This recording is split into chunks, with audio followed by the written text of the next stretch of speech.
Now, the Jive Aces are gearing up for arguably their biggest gig in London to date, the swing band. The former Britain's Got Talent stars will be taking to the stage at the Aldwych Theatre on the 10th of February with the help of some well-known friends. Among those joining the band will be the West End leading lady Cassidy Janson, who is here with us now, along with Jive's frontman Ian Clarkson. We'll chat in a moment first. Let's see them on stage together. That old black magic has me in a spell. That old black magic that you weave so well. Those icy fingers up and down my spine. That same old witchcraft when your eyes meet mine. That same old tingle that I feel inside. And then that elevator starts its ride. Down and down I go, Round and round I go. like a leaf that's caught in the tide. There we go. That is a warm-up for what we can expect, isn't it? Cassidy, you're laughing at this. How did you end up in this motley crew? Oh, God, it was the weirdest, most serendipitous moment. I was doing the Duxford Imperial War Museum. Yeah. And it's quite a funny story. I was lying on the floor with my eyes shut, with headphones in, trying to learn a song for something, and it was a gig for something. Yeah. And you just lay on the floor next to me and went, "Hello, are you Sarah?" And I was like, "No." It was this very weird moment, and then we got chatting. Well, she was lying on the floor, so yeah. Hello. Oh, and then we got chatting, and you needed a new girl singer, and I just finished a show, and I was like, "Well, I'm free." Exactly. And the rest is history. Yeah. It's been about a couple of years now that you've been, popping up on stage with the Jives. That swing feel, it's never gone away, has it? It was huge at the time, and it has stayed with us. We still love it. And these guys are still promoting it everywhere they go, Yeah. bringing happiness everywhere. You're just back from the States. Yes, literally. How did that go? Oh, it was lovely. And some of it was warm. And some of it was very cold. Some of it was cold. Yeah, we did New York, which was very cold. But we did 4 nights in Birdland, which is a famous jazz club in New York, which was great. Our first time there. 2 of the nights were sold out. The others were almost sold out, which is very good for the first time there. And we're going back in April. Yeah. They were very happy. Yeah. Is there obviously there is such a history there with the type of music that you do. Do you get a bigger response in the States than you do here? Yeah, in a way, it's not so much a bigger response, it's just different.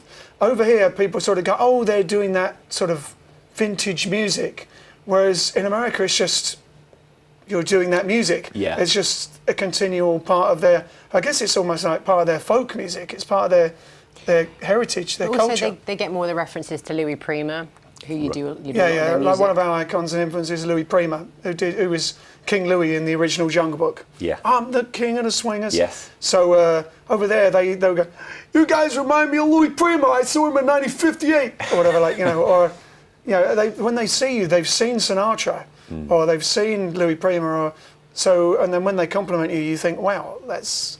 You're just another of these guys playing it. Yeah, you're being complimented alongside, legends really in that respect, aren't you? Cassidy, how does it compare, these kind of gigs to the idea of, stepping out of the West End and being a character, being in a role? Well, I said to these guys when I first started gigging with them, I'd never just gigged. I'd always been a character on stage and never really been myself. And there I am. That's definitely herself. Still being a character of sorts. and it was, I learned so much. These guys took me on the road for about 18 months, and every weekend we were doing 4 or 5 gigs. Yeah. And they sort of gave me permission to just try stuff out. And we kind of created this little funny show together that it became almost a set routine without ever doing a single rehearsal. And I really, it changed me as a performer. And when I was doing it, I ended up auditioning for Carole King, and I really felt that I'd got into gig mode performing as opposed to musical theatre performing, and I think it helped me get the job, actually. Yeah, I really feel that. Well, this will be a homecoming for you then, won't it? Because the Aldwych is where you were, Carole I know. King. Yeah. And it's all been renovated backstage. I'm so excited. A nice dressing room. A nice dressing room. She's coming home. I'm coming home. Ian, this is also a very important year for you as a band. This is the 30th anniversary of the Jive Aces, and the current lineup are more than 20 years together. Exactly, yeah. Well, obviously we were only 2 or 3 years old when we met. Very young, yeah. In fact, you hadn't been born yet, actually. I hadn't been born yet when we started. No, it's great. I would say we've been together longer than the Beatles.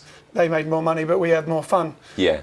But it's just great. Me and the drummer were at school together, and then we met the saxophone player and the bass player the year we left school, and we just literally started pretty much straight away and went from street entertaining to the glory that we now see. Well, a few gigs anyway. I was going to say, you obviously built up a big following, and then you went on, Britain's Got Talent. Did that open the door to a whole raft of new followers, younger followers? It did, yeah. It was very interesting because, already we had fans. We were going. It was like after one of them, I put on Facebook, "Oh well, back to the day job," which was Ronnie Scott's that night, And it was interesting because not only did we get new fans, but because we've been going so long, and before there was social media, suddenly people were coming up on Facebook and Twitter going, "Oh, you played my wedding 25 years ago, and I didn't realise you're still together." So it also got our old fan base back as well. So it's very interesting, people popping up all over the place. Yeah, Cassidy, we must just quickly chat a little bit about one of your other projects as well. Last time you were nominated for a Classic Brit Award. I was, yeah. With the leading ladies, the West End leading ladies. Are you still in touch? Plans for more?